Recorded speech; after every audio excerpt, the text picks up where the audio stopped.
18 horas. Notícias de Manaus, Amazonas, Brasil e do mundo. Agora na Mix. Olha aí, 6 horas e 2 minutos em Manaus, juntos em 100,7 até as 7. Nós estamos por aqui com 18 horas, eu, você e ela, Karime Leão. Tamo junto, Carlão. Boa noite, muito boa noite pra você sintonizado aqui com a gente. Já começo agradecendo, é claro, a sua companhia, a sua audiência. É isso aí. Estamos juntos a partir de agora até as 7 da noite aqui no 18 horas. Mix. É claro, hein? Contando com a sua participação também aqui no programa. Anote aí 994887592 e participe. A gente quer saber o que você pensa a respeito dos assuntos que a gente aborda aqui no programa. Vale também a sua sugestão de assunto. E é claro, está valendo também a sua participação para você que nos acompanha ao vivo pela live do YouTube. Manda sua mensagem de texto. E não esquece de seguir a gente nas redes sociais no @18horasnews. Anote aí 994887592 e participe. Mix. Karine, começando com os destaques do programa 18 horas de hoje. Crise na segurança pública depois do foguetório. Crime organizado distribui cesta básica para a comunidade de Nossa Senhora de Fátima. Denúncia na saúde. Bebê morre por causa da suspensão de atendimento pediátrico no Platão Araújo. No Hospital Francisca Mendes, vídeo mostra barata andando no bebedouro da unidade. Levantamento da Serasa revela que geração Z já está endividada e busca por negociação. Agora 6h03, você é o melhor mix do Brasil e nós vamos juntos aí mais uma vez até as 7 da noite em mais uma edição do programa 18 horas com esses e outros assuntos. Conferindo os destaques de hoje, terça-feira, 19 de agosto de 2025. Pra você, 18 horas no ar, hein? 18 horas. Olha aí, mais uma vez, o Amazonas é cenário de um absurdo na saúde pública. Hoje, um vídeo gravado no Hospital Francisca Mendes, que já foi referência em cardiologia na região norte, mostrou uma barata caminhando sobre o bebedouro usado por pacientes, acompanhantes e servidores. Um absurdo, né, Carlão? Esse hospital que um dia foi modelo na região, hoje está literalmente assim, entregas baratas. Pacientes denunciam falta de insumos básicos, atrasos em procedimentos e condições precárias de higiene. Problemas que já foram alertados por sindicatos, associações de saúde e, é claro, por pacientes também. Olha aí, mais uma prova de que a gestão Wilson Lima não consegue garantir um atendimento digno à população. Um hospital referência com estrutura para salvar vidas se torna um perigo para quem mais precisa. Vamos falar com a repórter Nathalie Moraes, ela que está acompanhando de perto mais essa denúncia na área da saúde. Boa noite, Nathalie. Então, a Secretaria de Estado de Saúde já se manifestou, já falou alguma coisa a respeito do assunto, alguma autoridade? O que a gente tem de resposta a respeito desse caso? Boa noite, Karime. Boa noite, Carlão. Boa noite, ouvintes do programa 18 horas. Até agora, Karime, até o momento, a Secretaria Estadual de Saúde, a SAES, não se manifestou. Vale a gente reforçar que esse vídeo foi divulgado no fim, no iniciozinho da noite, na verdade, desta segunda-feira. O que acontece? Um paciente que passou por um procedimento cirúrgico e está internado no Hospital Francisca Mendes, o hospital que já foi referência em cirurgias cardiológicas, como você já disse, Karime. Muita gente, antigamente, tinha em toda a nossa região norte o Francisca Mendes como uma referência, mas já fazem 6 anos que essa situação mudou. Inclusive, essa foi uma das primeiras pautas que a gente começou a denunciar aqui no programa 18 horas, que foi a crise no Hospital Francisca Mendes. E de lá pra cá, parece que tudo só regrediu. Só que agora, Karime, o hospital, inclusive, está passando por uma reforma que está custando nada mais, nada menos que mais de 50 milhões de reais aos cofres públicos. Meu Inclusive, Deus. Na última semana, o governador Wilson Lima esteve por lá e disse que o Hospital Francisca Mendes era um hospital de referência, e que as pessoas realmente deveriam adotar aquele modelo. Só que o flagrante registrado pelo paciente internado na unidade hospitalar na noite dessa segunda-feira mostrou com contrário de tudo isso. Quer dizer que um hospital que não tem o mínimo da qualidade de higiene é referência, né? Referência do quê? De sujeira, de estar largado, de estar sucateado, só se for por isso. Exatamente, Karime. E aí, durante, né, quando o paciente chegou no bebedouro e que ele se deparou com aquela situação, ele falou da dificuldade encontrada dentro da unidade hospitalar. Eu separei um trechinho desse vídeo que viralizou nas redes sociais pra gente entender melhor essa denúncia. Pra quem nos acompanha também através das redes sociais, vai poder conferir as imagens. Vamos conferir o que disse esse paciente. Em cima do bebedouro, aqui no Francisca Mendes, aqui, olha aí, ó. Entendeu? Essa é uma falta de higiene que não existe aqui, ó. Olha aí, ó. Agora tudo tem. Aqui tem, tudo tem. Aqui tudo tem aqui no Francisca Mendes, aqui, ó. Até falta de curativo tem, aqui, ó. A dificuldade horrível aqui para fazer um curativo pós-cirúrgico. E aqui tá um caos aqui, ó. Barata em cima do bebedouro. Olha só aí, ó. Olha aí, Wilson Lema. Tudo tá uma maravilha aí, né? Aqui tudo tem. Tem barata, tem tudo. Tá uma maravilha aí, ó. Tudo tem aqui no Francisca Mendes também. Valeu, Wilson Lema. Posta aí no teu Instagram aí, ó. Se você não postar, eu vou postar daqui a pouco. 18 horas.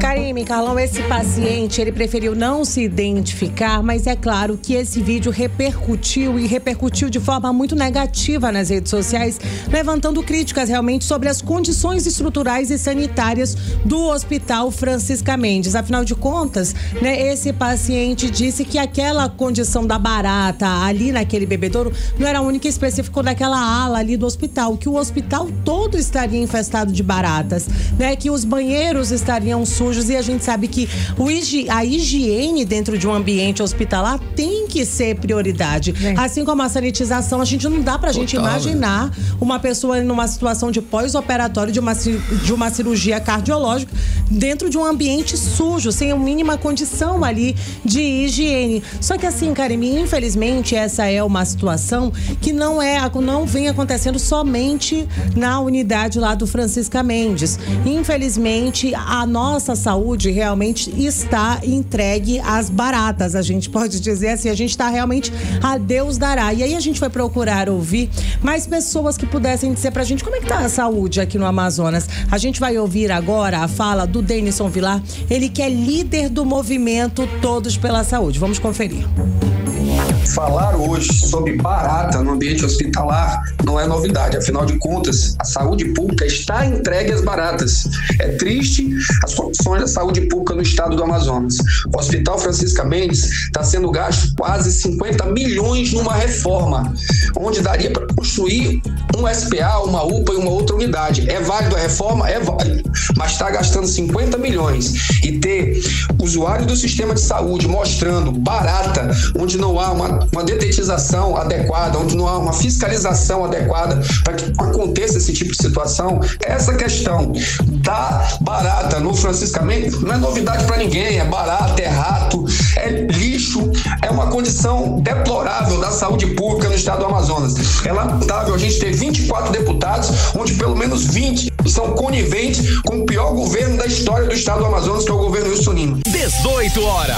Muito triste, né, Karime, toda essa situação mostrada por esse paciente. A gente ouviu aí a fala do Denison Vilar, líder do movimento Todos pela Saúde, falando das más condições sanitárias encontradas dentro do Hospital Francisca Mendes. Agora, vale a gente reforçar, né, Karime, que a gente sempre deixa o espaço aberto aqui para a Secretaria Estadual de Saúde, mas a gente nunca tem a resposta para os nossos questionamentos. Afinal de contas, a gente quer saber o que está acontecendo dentro dessa unidade, ainda que esteja passando por uma reforma, é obrigatório. É o mínimo. O hospital está tá funcionando, é o mínimo. A gente precisa ter o mínimo de higiene para manter aqueles pacientes ali Ou dentro. então interditava, passava os pacientes para outra unidade enquanto fazia a reforma. E a Fundação de Vigilância em Saúde do Amazonas não fiscaliza? Não viu isso? A qualidade do hospital? Como é que tá a Aliás, situação? a gente já sabe que o 28 de agosto também tá péssimo. Nós Nós ouvimos aqui o deputado estadual Wilker Barreto, que fez uma visita até a unidade e viu e constatou ali a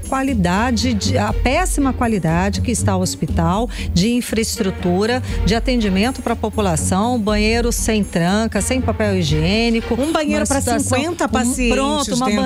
Um banheiro para 50 pacientes, ou seja, não é só essa unidade, a gente roda aí as denúncias, a gente tem aqui mostrado, falado a respeito das denúncias, principalmente sobre essa questão de limpeza.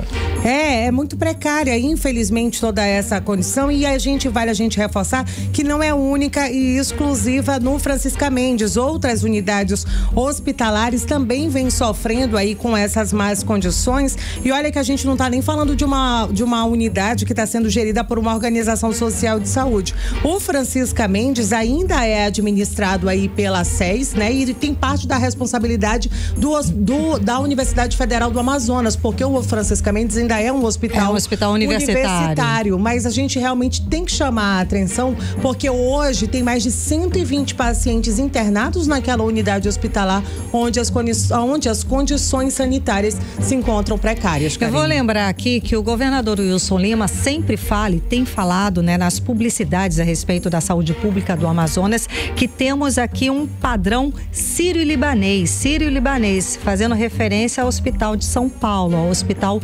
Sírio-Libanês. E esse termo, gente, tá aqui, geralmente se refere a altos padrões de qualidade e excelência praticados no Hospital Sírio-Libanês, tanto em termos de atendimento médico quanto em termos de gestão. Agora pergunto eu à população, a quem precisa da saúde pública do estado do Amazonas, é isso que a gente recebe na ponta de serviço aqui no estado do Amazonas? É esse padrão sírio-libanês? E se ele vier a precisar, ele vai ficar aqui ou vai para o Sírio-Libanês? Já que é um padrão sírio-libanês de São Paulo, gente, fique por aqui. Será se ele fica? Acredito que não. Muito obrigada pelas informações, Nathalie Moraes. Agora 6h13, nós vamos seguir falando da crise na saúde pública. Um dia depois, inclusive, do governo do estado apresentar avanços do primeiro mês da nova gestão do Hospital e Pronto-Socorro Platão Araújo, que fica ali na Zona Leste, como um novo modelo de gestão, o líder do movimento social Todos pela Saúde, Denilson Vilar, ele denuncia a morte de um bebê por causa da suspensão de atendimento pediátrico na unidade. Carlão, segundo a denúncia, a morte do bebê com menos de um mês de vida é resultado da ausência de pediatria da nova gestão do Platão Araújo. Quem acompanhou essa história, mas essa história triste da saúde pública do estado do Amazonas, é a repórter Odiné Araújo, que traz os detalhes pra gente. Então, Odiné, segundo o balanço do governo, Platão Araújo agora está uma maravilha, todo moderno, né? A referência, né? Qualidade sírio-libanês, equipado, e quem chega lá é logo atendido, mas é claro que na prática a gente sabe que isso não é verdade, não é isso? Exatamente, a história não é tão linda quanto estão dizendo, né? Desde junho, o Hospital e Pronto-Socorro Platão Araújo é comandado pelo Instituto Nacional de Desenvolvimento Social e Humano, o mesmo que já comanda o Hospital Delfina Aziz. O Instituto foi contratado pelo governo do estado por mais de R$1 bilhão. Ontem, o governador Wilson Lima apresentou o balanço desse primeiro mês de gestão e disse que houve aumento de 49% nas cirurgias realizadas, muito mais leitos foram colocados e tudo mais, mas só coisa boa mesmo. Mas na prática, os R$1 bilhão repassados para a organização social não conseguiu salvar a vida de um bebê, o pequeno Felipe Júnior, de poucos dias de nascido. Segundo Denilson Vilar, que é líder do movimento social Todos pela Saúde, apesar do esforço de enfermeiros e médicos, a criança morreu porque o serviço de pediatria do hospital foi suspenso pela nova gestão. E o pequeno Felipe Júnior, que foi a óbito hoje, com menos de um mês de vida, no Platão Araújo, com os colegas, fazendo de tudo, o profissional da enfermagem, os profissionais médicos, fazendo de tudo para salvar a vida dessa criança. Mais uma vez, é mais uma criança que vai entrar para a estatística. E eu venho aqui pedir que você compartilhe para esses pais e essas mães não levarem crianças ao Hospital Platão Araújo foi suspenso a pediatria lá, não tem pediatria. Os profissionais fazem de tudo, mas não tem a estrutura, não tem as condições adequadas para atendimento pediátrico e nem profissionais especializados em pediatria. O líder do movimento Todos pela Saúde, Denilson Vilar, se opôs ao balanço apresentado pelo governador Wilson Lima de que com a terceirização o Platão Araújo melhorou. Infelizmente, o governo Wilson Lima gasta milhões com publicidade, são várias placas na rua, vários vídeos, vários portais, blogs, dizendo sobre saúde digital, dizendo que a saúde está perfeita, distribuindo 2 bilhões a uma organização social, e nós, calados, vamos permitir que ele distribua mais pelo menos 1 bilhão para a organização social assumir o Platão Araújo, e lá se vão cerca de 3 bilhões que poderiam ajudar a salvar vidas, mas lamentavelmente é mais um bebê que foi para a estatística. O líder do movimento também denunciou que um clima de perseguição se instalou no hospital. Segundo ele, os trabalhadores terceirizados estão sendo coagidos e ameaçados de demissão ou devolução. Além disso, eles têm que cumprir 15 plantões por mês sem folga. Até o fechamento da reportagem, o governo do estado não se pronunciou sobre a morte da criança. Hoje, as organizações sociais já comandam os hospitais Delfim Aziz, 28 de agosto, Instituto da Mulher e agora o Platão Araújo. Volto com vocês. Carlão, é aquela situação, né? Muito obrigado, Odiné Araújo, pelas informações. É aquela situação que, além de não ampliar nenhuma unidade de saúde, não conseguir inaugurar, ele piorou, a gestão Wilson Lima piorou as unidades que eram referências, as unidades que nós tínhamos. A gente acompanha aqui as promessas de inauguração e uma dessas promessas, o repórter Kennethson Paz está acompanhando, faz tempo, inclusive, que é aquela do hospital... do Centro de Saúde Mental do Amazonas, que fica lá no bairro Planalto. Karime Leão, muito boa noite para você, para o Carlão, para todos que acompanham a gente aqui no 18 horas. O Centro de Saúde Mental do Amazonas, que tem uma dependência tão grande de pessoas que precisam levar os seus familiares para receberem um atendimento especializado. A gente lembra que estamos falando de pacientes que precisam, gente, de um apoio muito delicado. São pessoas que às vezes entram em um surto psicológico, precisam de um apoio profissional e, infelizmente, hoje eles não estão tendo esse apoio como deveria ter. A gente lembra que tinha o Centro Psiquiátrico Eduardo Ribeiro ali na Avenida Constantino Neri, no bairro Chapada, ali naquela área do São Geraldo, e infelizmente o Centro Psiquiátrico de lá foi fechado. E agora temos apenas o Centro de Saúde Mental do Amazonas, que funciona ali na principal da avenida do bairro Planalto. E lá no local, a gente já tinha recebido até o convite, Karime, da inauguração que teríamos por lá. Só que quando nós chegamos lá para chegarmos nessa festa, para saber, participar dessa festa de inauguração do governo Wilson Lima, Carlão, tava tudo ainda em obras, não tinha nada. E lá na frente tinha uma placa enorme. A gente estava ouvindo agora o Denilson Vilar sobre a publicidade. Lá em frente ao Centro de Saúde Mental do Amazonas tinha uma placa enorme dizendo que a inauguração era naquele dia que estávamos. Só que não foi inaugurado naquele dia. E hoje nós passamos novamente pelo bairro Planalto. E aí eu tive a curiosidade, bora ver como é que tá lá? Será que já inauguraram? E olha só, gente, ainda não inauguraram o Centro de Saúde Mental do Amazonas. E uma das reclamações do Denilson Vilar, ele que é representante desse grupo desse grupo de saúde, ele mencionou que até para as ambulâncias do Serviço de Atendimento Móvel de Urgência estacionarem por ali, elas têm dificuldade porque o acesso é muito pequeno, ou seja, não dá para passar nenhuma viatura. Ainda está em obras e nessa parte eles conseguiram resolver, não é? Porque deve ter algum tipo de atendimento de uma forma precária, porque a unidade ainda não está pronta, a unidade ainda não foi inaugurada e sequer a entrada, o espaço, o caminho para as ambulâncias chegarem. Afinal de contas, se tem uma ambulância, tem alguém precisando de um atendimento de emergência, nem esse caminho está pronto, nem esse caminho é facilitado. Tá lá, eles precisam fazer vários desvios. Exatamente, até a população que precisa ir de carro até lá não tem onde estacionar também, porque tá tudo em obras ainda. Ou seja, é uma vergonha, um descaso com a nossa saúde pública do estado do Amazonas. E a gente percebe que quanto mais o tempo passa, pior fica. Fica só na história. O Hospital do Hemoan também segue aí nas obras para ser inaugurado e até agora nada. Ou seja, é um balanço, é um retrato de como está a saúde pública do estado do Amazonas, que segue em crise. Eu lembro, nós entramos na pandemia Covid-19 com a saúde já em crise e não se aprendeu nada foi melhorado, sequer a dignidade para quem trabalha na saúde pública, muito menos para quem precisa, que é a população. Agora 6h21, você era o melhor Mix do Brasil. 18 horas. Olha só que a maioria dos brasileiros não consegue pagar suas dívidas em dia, é fato, e a gente já sabe disso aí há muito tempo. Agora saiu um novo levantamento da Serasa que revela o seguinte, que no Amazonas também cresceu o número de jovens agora com problemas para pagar suas dívidas, Karine. Exato, Carlão. Segundo o levantamento, cresceu em 49% o número de jovens com idade entre 18 e 25 anos, chamada geração Z, que fecharam acordos para quitar dívidas com a Serasa Limpa Nome entre janeiro e julho desse ano. Em comparação, aumentou 49% em comparação com o mesmo período do ano passado. Olha, esses números mostram que a geração Z está se destacando como um grupo que mais busca regularizar sua situação financeira, mesmo em meio a um cenário de inadimplência recorde no país. Não tá fácil para ninguém, né, Carlão? Vanessa Lima traz pra gente mais detalhes a respeito desse assunto, desse perfil dessa geração que procura quitar suas dívidas. Boa noite, Vanessa.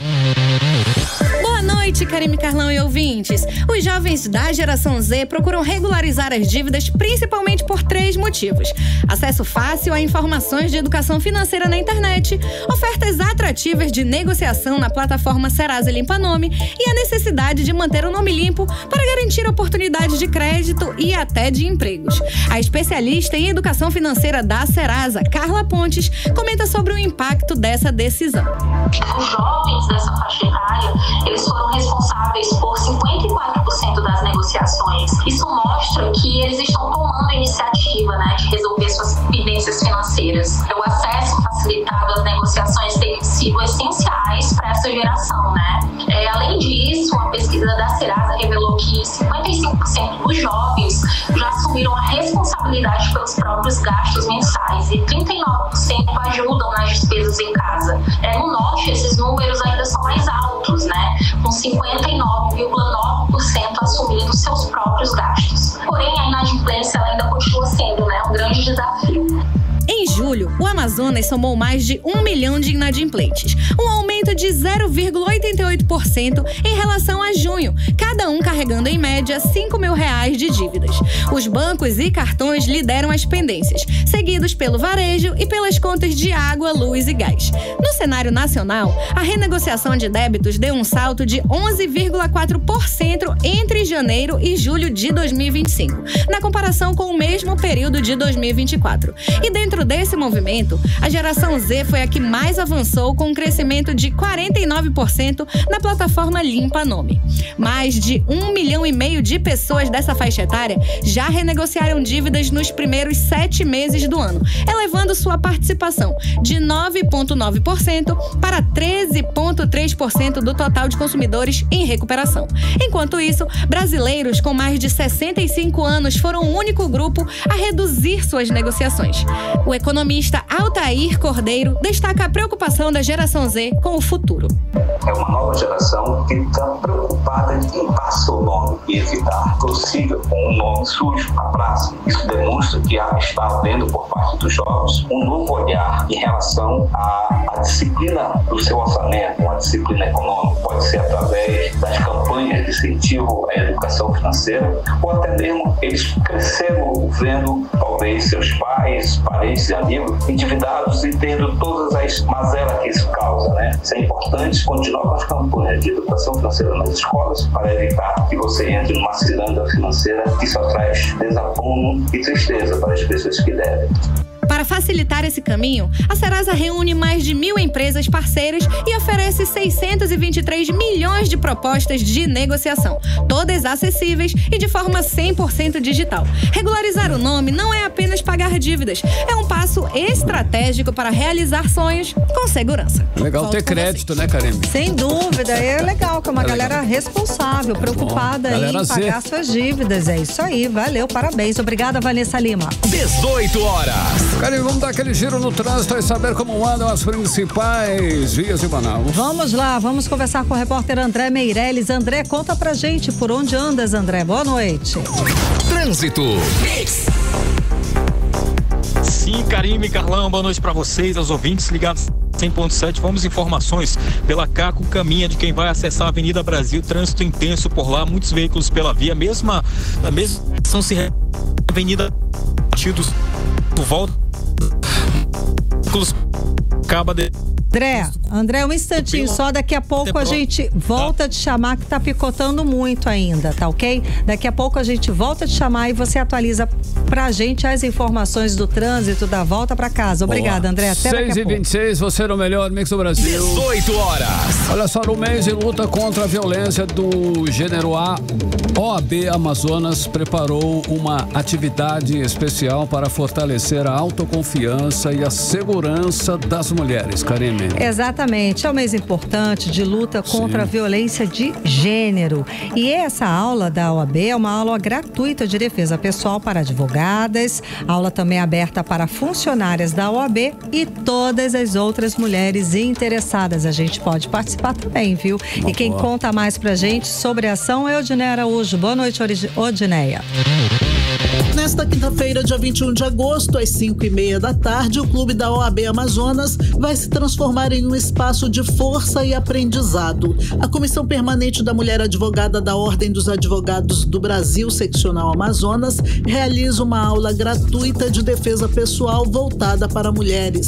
A atividade faz parte da programação do Agosto Lilás, mês que simboliza a conscientização e o enfrentamento à violência contra a mulher. A ideia, segundo a presidente em exercício da Comissão da Mulher Advogada, Omara Guzmão, é ajudar as mulheres a se sentirem mais seguras e confiantes. O curso de defesa pessoal, promovido pela Comissão Permanente da Mulher Advogada, foi planejado justamente neste Agosto Lilás, para este Agosto Lilás, com o objetivo de fortalecer a autoproteção, a segurança, a autoconfiança da mulher advogada, unindo o conhecimento prático à luta contra todas as formas de violência, que é justamente aqui o que se busca nesse mês de agosto. Todos em prol do fim à violência contra mulheres, qualquer tipo de violência. Embora pensada especialmente para as advogadas, a aula também está aberta às funcionárias da OAB e a todas as mulheres interessadas em participar e aprender a se defender. Quem vai conduzir o treinamento são os profissionais Fernanda Aline e Marcelo Brian, especialistas em defesa pessoal. A OAB Amazonas quer abrir espaço para que as mulheres sejam protagonistas no debate sobre seus direitos e também no combate à violência de gênero. O evento é totalmente gratuito, não precisa de inscrição e acontece no Clube da OAB, na Avenida Efigênio Salles, no Parque 10. Volto com vocês. Muito obrigada pelas informações, Odineia Araújo. Mix. Bora, 6h29, você está no melhor Mix do Brasil, 18 horas no ar com os destaques do dia. Participe conosco do programa 994887592, sempre valendo a sua participação. Visite-nos nas redes sociais, @18horasnews. Mix. Política. Vamos de política, Carlão. Kennedson Paes e Nathalie Moraes. Boa noite mais uma vez, Nathalie. Vamos lá. O vereador Zé Ricardo se manifestou depois de declarações do presidente estadual do PT, que é o Sinésio Campos, e depois de críticas internas e externas, afirmou que qualquer debate sobre o apoio a candidaturas ao Senado só vai acontecer somente depois da posse da nova direção estadual. Isso é para não arrumar inimigo antes disso, Nathalie? Menina, boa noite mais uma vez. Boa noite, Karine. Karime, Carlão, boa noite, ouvintes do programa 18 horas. Ele ficou com medinho, viu? Né? Não pegou legal. Eu acho que ele realmente foi chamado ali na chincha, puxaram a orelha do deputado Sinésio, e não foi só o vereador Zé Ricardo, não, viu, Karime? A gente recebeu informações que, inclusive, a declaração aí do Sinésio Campos de estar ali, dando uma acenada pro governador Wilson Lima, como se o Partido dos Trabalhadores fosse apoiar essa candidatura, levou aí até o presidente nacional do Partido dos Trabalhadores, realmente, ligaram ali para o Edinho, cobrando uma posição dele em relação ao Sinésio. Inclusive, o presidente regional criou realmente um verdadeiro climão ali nas redes sociais, depois de ter feito esse aceno ali para o governador Wilson Lima. E na visão aí de muitos simpatizantes do PT, a declaração do Sinésio tem desalinhado aí do projeto do Partido dos Trabalhadores. Afinal de contas, o Lula, né, realmente quer eleger aí mais representantes do campo progressista ao Congresso Nacional, e o governador Wilson Lima vem meio que sinalizando para a direita. Sim. Então tudo isso está divergindo muito. Inclusive, ele fez um post, até separei um trechinho aí do que o Sinésio falou nas redes sociais. Vamos conferir o que disse o deputado. Posição que, como presidente do Partido dos Trabalhadores do Amazonas, estaremos discutindo o apoio a candidaturas somente a partir da posse da nova direção. Um grande abraço e a luta continua. 18 horas. Karime e Carlão, a gente ouviu aí um trechinho do post, né, da fala do deputado estadual Sinésio Campos, meio que voltando atrás pro aceno que ele tinha feito, mas vale a gente reforçar que para o Senado, o Partido dos Trabalhadores já tem um pré-candidato, que já lançou aí a candidatura, confirmou inclusive aqui no nosso programa no 18 horas, que é o ex-deputado federal Marcelo Ramos. E aí, essa história, claro, pegou muito mal pro Sinésio, e agora ele meio que voltou atrás, Carlão. Tentou, né? Agora quem contigo? O contribuinte amazonense pagou mais de 574 milhões de reais só no primeiro semestre desse ano para sustentar o Tribunal de Contas e a Assembleia Legislativa. Isso representou um aumento de 18,4% em relação ao ano passado. Como a gente pode avaliar esse crescimento e o impacto para o orçamento do Estado, Ken? Então, Carlão, a gente tem que analisar de forma bem pensamento de CNPJ, o quanto eu invisto, o quanto eu recebo em troca disso. E o que a gente percebe é que está cada vez mais pesado para o contribuinte amazonense manter a Assembleia Legislativa do Estado do Amazonas e também o Tribunal de Contas do Estado. Só nesse primeiro semestre de 2025 foram gastados ali mais de 574 milhões de reais que saíram do meu bolso, do seu bolso, cidadão, para poder bancar Leão, o TCE, o Ministério Público, e é um aumento de quase 90 milhões de reais em relação ao ano passado, um crescimento de 18,4%. Na Assembleia Legislativa, o gasto chegou a 325,2 milhões de reais entre apenas janeiro e junho, ou seja, a gente não tá falando do ano todo não, gente. Isso daí foi um salto de mais de 60 milhões de reais em apenas um ano, uma alta de 22%. Lembrando também, gente, que esse valor orçamentário ele tinha sido já demonstrado, a intenção do próprio governador Wilson Lima, foi votado lá na Leão, não sei se vocês lembram dessa lei orçamentária, e foi aprovado na Leão, inclusive já com a previsão de aumento do número de deputados. Lembra que até agora já foi barrado pelo Supremo Tribunal Federal? Eles imaginavam que teria. Exatamente, estavam pleiteando, mas não tinha nada certo, mas já foi aumentada a verba para ser destinada à Assembleia Legislativa e até futuras modificações por lá. E o fato é que o valor tem sido muito alto que o contribuinte tem pagado, e entra nessa questão, porque no final das contas o custo dispara, mas o retorno da população ele fica cada vez mais longe, né? De compensar esse peso fica muito difícil mesmo. Custo-benefício praticamente não existe. Exatamente. Acho que a gente sai no prejuízo. E olha só, gente, o que é mais chocante, só para finalizar essa fala, o que é mais chocante é porque tem parlamentares, tem deputados deputados estaduais, que foi divulgado pelo próprio levantamento da Lean, que não tiveram nem 10 presenças durante esse período. E aí é pra realmente só rir pra não chorar. É pra acabar, né, Carlão? É pra acabar de vez. Vamos seguir, Nathalie. O vice-prefeito e secretário de Infraestrutura, o Renato Júnior, ele criticou a empresa Águas de Manaus pelo péssimo serviço em rua, recentemente recapeada. Não é o primeiro secretário de Infraestrutura que reclama das obras mal feitas e mal acabadas da Águas de Manaus. Eu lembro que eu entrevistei aqui o Marcos Rota, e ele fez a mesma crítica à empresa Águas de Manaus. Então, vamos lá, esse tipo de problema, como eu falei, já é frequente aqui, não é? É uma crítica de todos nós, né, Karime? Eu acho que todos nós passamos pelas ruas e ficamos indignados. Você principalmente, né, Nathalie? Eu, moradora de Petrópolis, tenho várias reclamações por conta dessa situação. Mas aí, Karime, o que acontece? O vice-prefeito e secretário de obras, Renato Júnior, publicou um vídeo nessa segunda-feira reclamando de uma situação de uma obra recapeada, uma rua recentemente recapeada pela prefeitura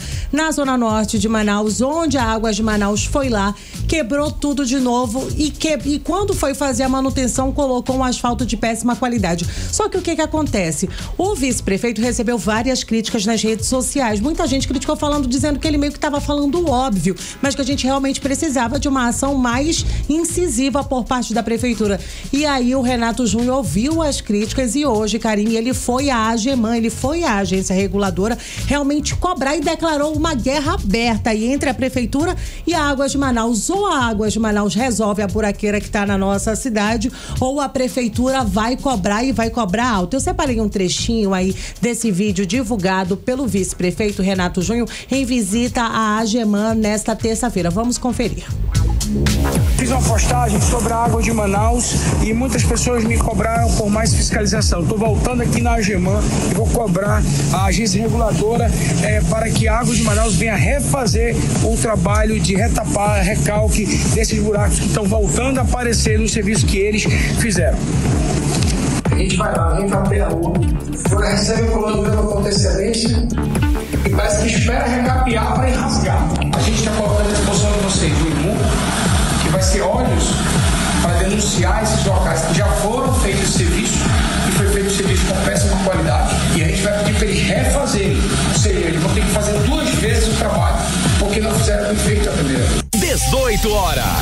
Então, Karime, Carlão, a gente já acabou de acompanhar aí a fala do vice-prefeito Renato Júnior, ele que é vice-prefeito e secretário de obras aqui da nossa capital. Ele foi muito incisivo e disse que agora realmente a prefeitura vai estar nas ruas fiscalizando aí todo esse trabalho da Águas de Manaus. Boa. Quem passa a Câmara dos Deputados lá em Brasília, deputados federais, iniciou os trabalhos da subcomissão sobre o fim da jornada 6x1 no Brasil. A primeira etapa foi aprovar o plano de trabalho. Na sua opinião, essa mudança aí tem chances de avançar? E se sim, se rolar, como ela pode impactar aí os trabalhadores amazonenses, nós aqui no estado do Amazonas? Então, Carlão, essa proposta ela tem muita chance sim de ser continuada, e de fato já temos essa continuidade, porque hoje teve essa reunião exatamente para discutir o fim da escala 6x1, onde o empregador trabalha pelo menos 6 dias para poder ter apenas um dia de folga, e hoje a gente ouviu diversos parlamentares falando de forma positiva esse tema. É claro que hoje não foi uma votação já para definir de forma permanente o fim da escala 6x1, no entanto, os deputados federais discutiram acerca do tema e todos eles falaram a respeito sobre as atividades dos profissionais, que é muito importante o trabalhador estar descansado para executar uma tarefa, e quando o trabalhador está feliz, ele também consegue desenvolver atividades de forma mais eficiente, e com isso é que esses trabalhos vão continuar.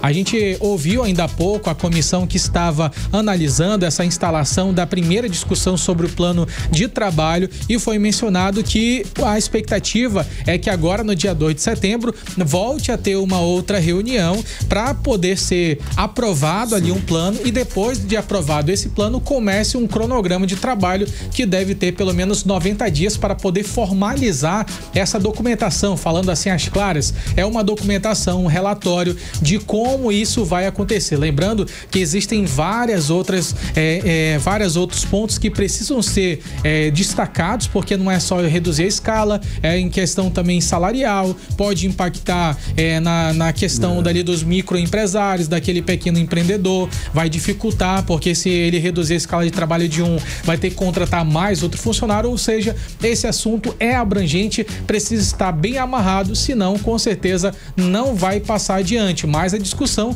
ela inclusive já teve apoio do próprio presidente Lula a respeito disso, é claro, porque ele defende os trabalhadores, mas se de fato vai passar ou não, vai depender muito do resultado desse documento, Karime e Carlão. Aqui no Amazonas mexe bastante, nós temos o distrito aqui, não é isso? Acontece que esse projeto, essa proposta foi apresentada sem nenhum único estudo de impacto nada, né? Então, econômico. como é que vai ser aqui para nós, por exemplo? Exato, não foi feito nenhum estudo de impacto econômico para apresentar uma proposta dessa, daí fica difícil. Nasceu de um movimento de alguém em algum lugar e tomou proporções e foi bater lá em Brasília. Pois é, agora foi a deputada Arika Hilton, né? Exato, a Arika Hilton trouxe esse tema. E que ela mesma falou, perguntaram para ela falou, sabia. Não foi feito nenhum estado de impacto econômico. Não, aliás, ela ficou surpresa, ela falou, precisa fazer. Pois é, ou seja, agora é que vão se fazer, agora é que exatamente, terão um prazo de 90 dias para executar esse trabalho. E essa conta, desculpa, não vai fechar. Lembrando que a gente está no período de tarifaço também, muitas empresas, até pequenos empreendedores que disseram que não seriam afetados, estão sendo afetados nesse momento. Cadeia. Tá uma bagunça e agora estamos numa crise econômica muito grande, né? Uma geopolítica muito grande. Eu acho que nesse momento não seria adequado alterar esse processo, porque realmente vai dificultar bastante. Concordo. Muito obrigada pelas informações, Nathalie Moraes e Kennedy Paz. 6h41. 18 horas. E daqui a pouco aqui no 18 horas, crise na segurança pública. Depois do foguetório, crime organizado distribui cesta básica para a comunidade de Nossa Senhora de Fátima. Nosso assunto em instantes. Mix. Olha só, agora nós vamos de previsão do tempo. Tempo tem? Temos. Você acha que tem? Você acha que dá legal? Eu acho que dá. Vamos lá, nós vamos ver aí as principais vias de Manaus com ele, Karime. Vamos lá, André Meirelles, conta pra gente como é que está a volta pra casa agora às 6h42. Trânsito. Karime, Carlão, boa noite para vocês. Olha, acidente de trânsito agora há pouco próximo do viaduto Rei Pelé, sentido bairro Centro. Foi entre um carro e um caminhão, só danos materiais. Mas o trânsito está congestionado com forte retenção. E não para por aí não. Outra colisão também entre carro e caminhão em frente ao hospital Platão Araújo, também nas proximidades do viaduto Rei Pelé. Neste caso, também só danos materiais, mas o trânsito segue comprometido. E atenção redobrada na Cosme Ferreira. Uma carreta em pane mecânica próxima à rotatória exige paciência e cuidado dos motoristas que passam pelo trecho. Volto com vocês. Obrigada pelas informações, André Meirelles. Legal, André, 6h43 em Manaus. 18 horas. E agora sim, vamos de tempo e temperatura, previsão do tempo, e é com ela, Vanessa Lima. Previsão do tempo.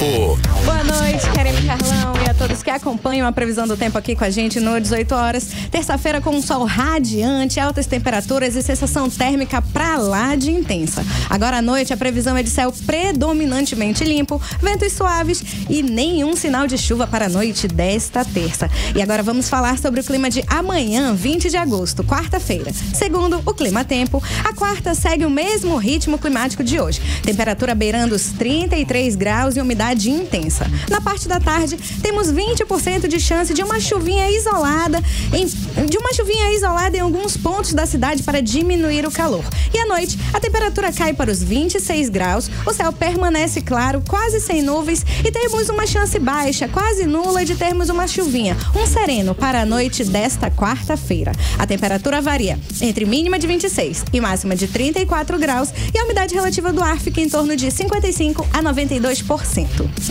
Vanessa, segue aqui com a gente para falar da fumaça das queimadas que já atinge cidades do interior, né, Carlão? Sim, inclusive hoje, 16 municípios registraram qualidade do ar perigosa para a saúde. Olha, a situação, Karime, ouvintes, mais crítica é no distrito de Santo Antônio do Matupi, na BR-230, perto de Manicoré, onde a qualidade do ar chega a 621 pontos hoje de manhã.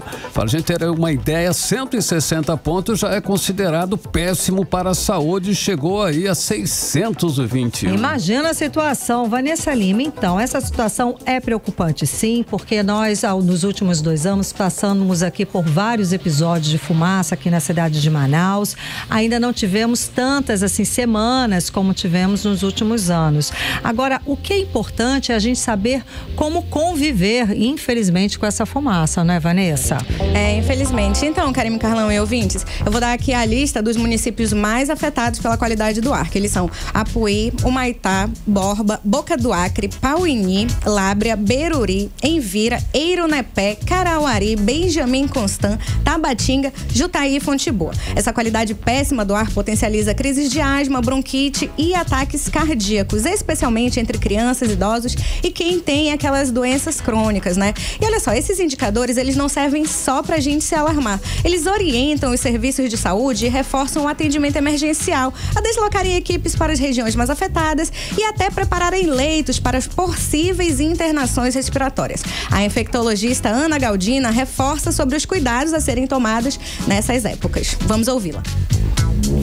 Bem, nessa época do ano, a gente precisa entender que na nossa região amazônica é uma época em que, por conta da estiagem, a umidade relativa do ar cai e junta-se a isso a questão de mais fumaça, mais queimada. É super importante a população manter atenção com a umidificação do ambiente. Se não tiver acesso ao umidificador, usar toalhas, usar bacias de água e principalmente atentar para a lavagem nasal. A gente também recomenda o uso de máscaras nesse período.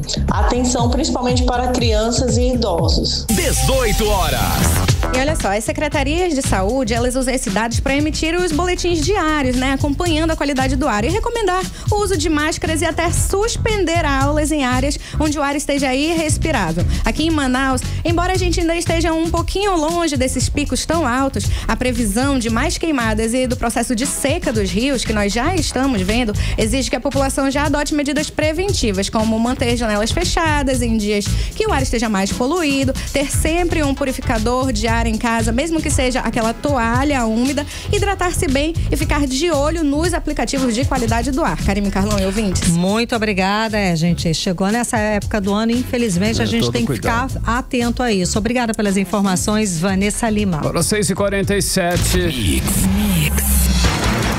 Olha, a situação da segurança pública no Amazonas vai de mal a pior, infelizmente, depois do foguetório da semana passada, que, segundo a polícia, foi para comemorar o domínio de uma facção criminosa na comunidade Nossa Senhora de Fátima, na Zona Norte. Agora, uma facção criminosa distribuiu cesta básica na mesma comunidade. A mesma facção, né, Carlão? Essa distribuição aconteceu nessa segunda-feira, foi registrada em vídeos que já viralizaram nas redes sociais e mostra integrantes dessa facção criminosa distribuindo cestas básicas, cartelas de ovos para os moradores da comunidade. Olha, Karime, ouvintes, nas imagens é possível ver longas filas de idosos, mulheres e crianças em situação de vulnerabilidade esperando por alimentos.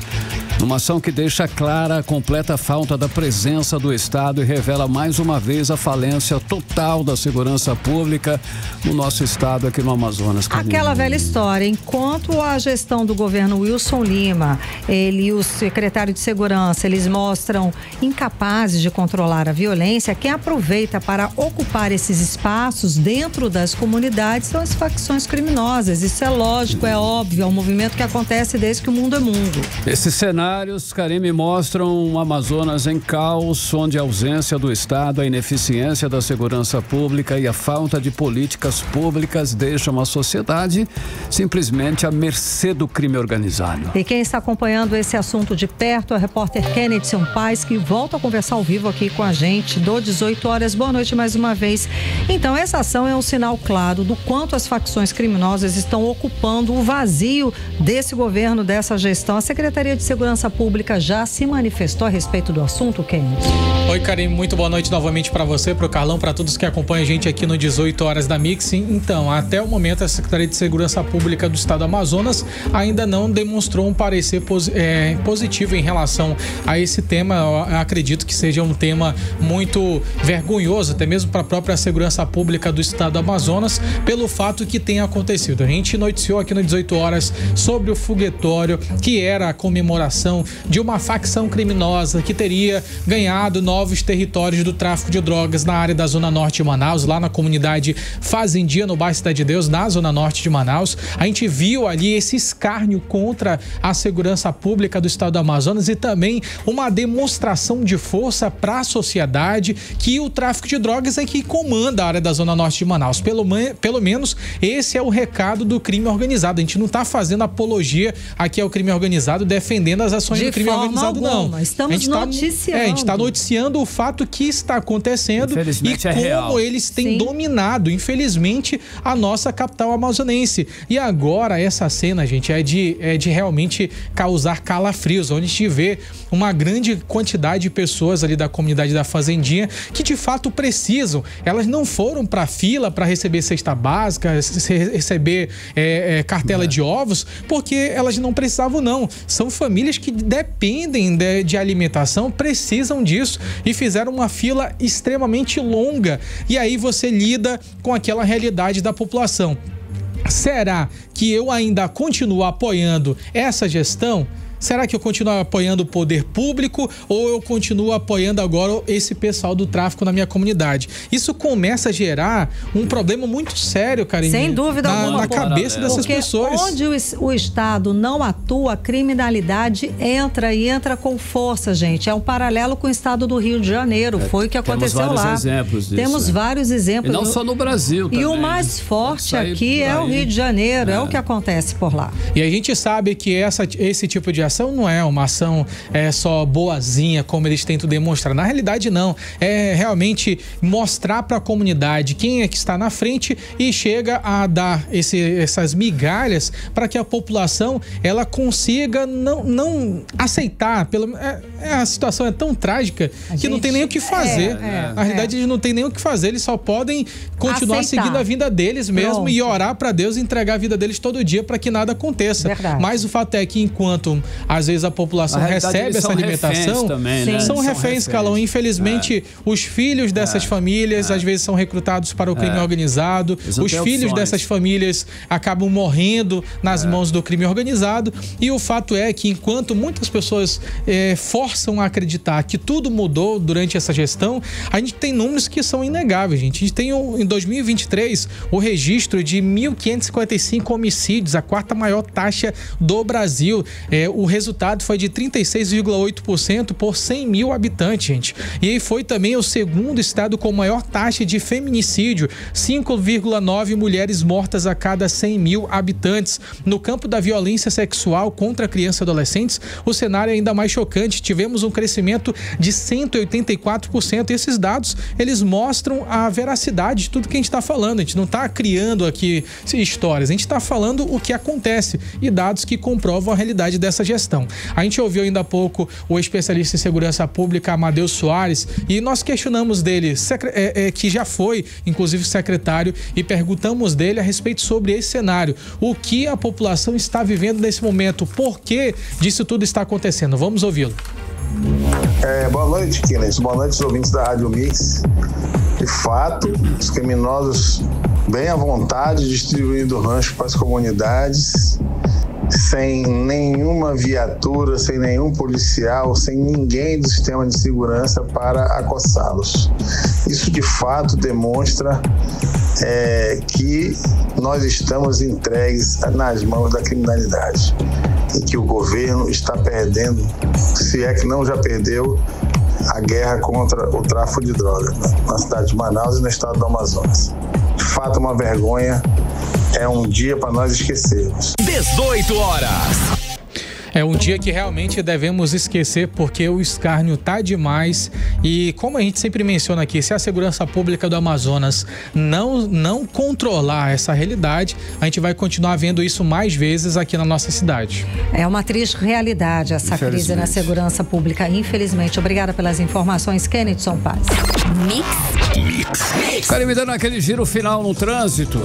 Vamos voltar a falar com o repórter André Meirelles. André, conta pra gente como é que está a volta pra casa. Trânsito.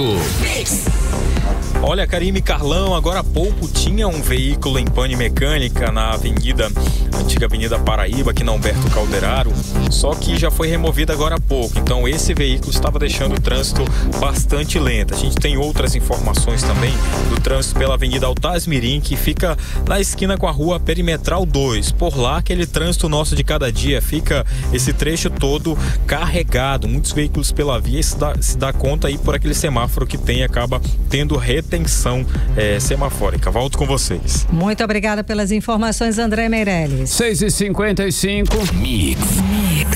Olha só, agora vamos falar de educação, ok, Karime Leão? Vamos lá. Vamos falar de educação e Kennedy Paz segue com a gente. A gente sabe aí que a alimentação na escola é fundamental para o aprendizado e garante energia, concentração, estímulo, e os alunos, é claro, ficam bem melhores para estudar, não é isso, Karime? Exatamente. A gente sabe que no Brasil, infelizmente, muitas crianças vão para a escola onde recebem a principal refeição do dia, que é a merenda escolar. Foi por isso que representantes de 15 países da América Latina, Caribe e tal, estão aqui em Manaus para conhecer de perto como funciona essa logística aqui na cidade de Manaus. Quem acompanhou tudo foi Kennedy Paz, que segue conversando ao vivo com a gente. Conta pra gente como é que foi hoje lá. Karime, esses representantes de 15 países, como você mencionou, da América Latina e também do Caribe, eles vieram para cá exatamente para saber como é que funciona a logística da Prefeitura de Manaus para poder entregar essa merenda escolar de qualidade às escolas municipais, que não são apenas aqui na nossa capital, mas também na região metropolitana. Existem lugares que, para entregar essa merenda escolar, Carlão, precisa de pelo menos 24 horas para chegar. Então, por isso é que esses representantes vieram para cá olhar o exemplo do que a Prefeitura de Manaus tem feito aqui na nossa cidade para poder replicar também em outros países. Esse evento foi lá na creche municipal Professora Libânia Teodoro, no conjunto Jardim Versalhes, na zona centro-oeste de Manaus. A gente falou com o prefeito de Manaus, Davi Almeida, sobre como funciona esse trabalho, e ele conta pra gente que, além de entregar segurança alimentar, também trouxe resultados positivos na educação. Vamos ouvir o prefeito Davi Almeida. Nós tínhamos uma orientação do FNE que nós tínhamos que servir 2 refeições salgadas e 3 refeições doces por semana. Nós mudamos. Hoje é 1 refeição doce e 3 refeições salgadas. O que é refeição salgada? É a carne, é o frango, é o peixe, é alimento de qualidade. Quando você serve alimento de qualidade, você está dando a oportunidade para muitas crianças que só têm na alimentação escolar a sua alimentação diária. Com isso, você atrai as crianças para a escola, melhora o índice educacional, a questão pedagógica também melhorou, e isso fez com que Manaus se tornasse a cidade número 1 do Brasil, dentre as 10 maiores cidades em educação básica. 18 horas.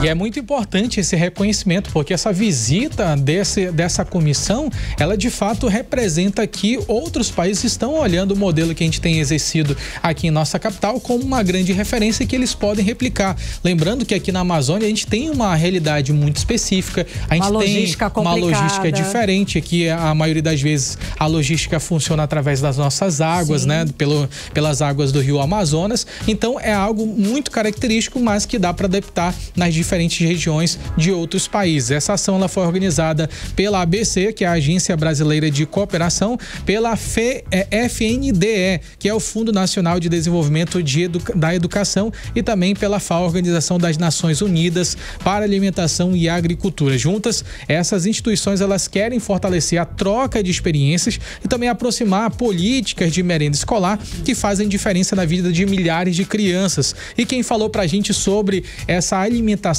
saudável, quanto isso representa de positivo na vida dos alunos, foi o secretário de Educação, Júnior Mar. Vamos ouvi-lo. Nós sabemos que a segurança alimentar é importante para o crescimento físico, uma inclusão social, justiça social, sobretudo a aprendizagem também, a cognição é impactada positivamente com uma boa alimentação.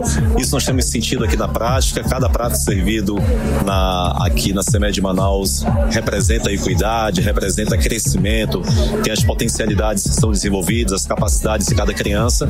Isso refletiu em melhor aprendizagem na rede. Manaus foi a cidade que mais cresceu no último IDEB dentre as 27 capitais.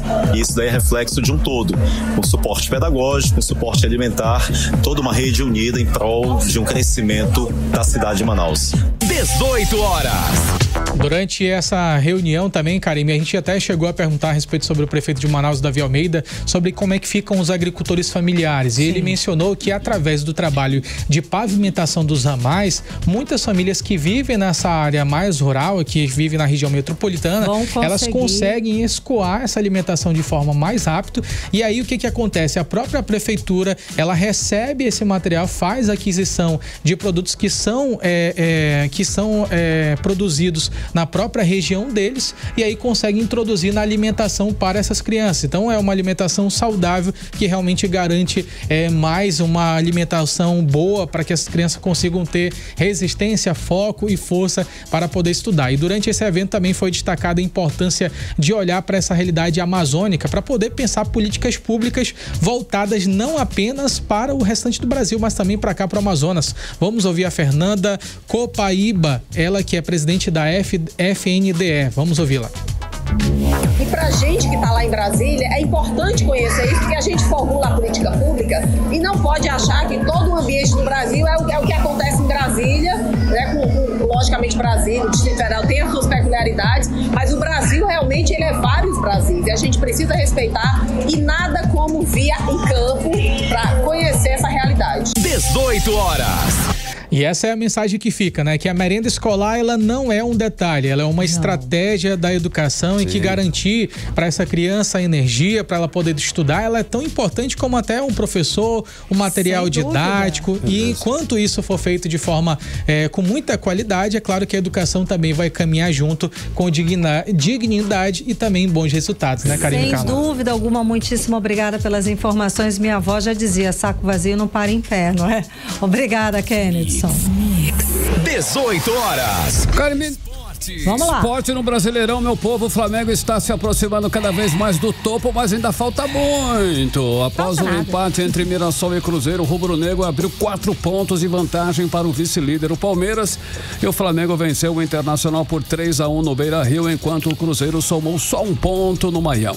Agora a Raposa cai para o terceiro lugar, 5 pontos atrás do líder. Segundo um levantamento, as chances de título do Flamengo sobem para 52,7%. Exatamente, Carlão. O Flamengo está numa corrida louca pelo Hexa e a Raposa vai ter que correr muito, tá? Para recuperar o tempo perdido.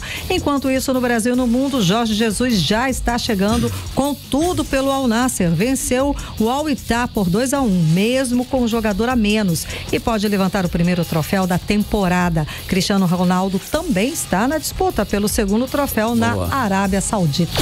Mix. Seguimos direto para o editorial 18 horas.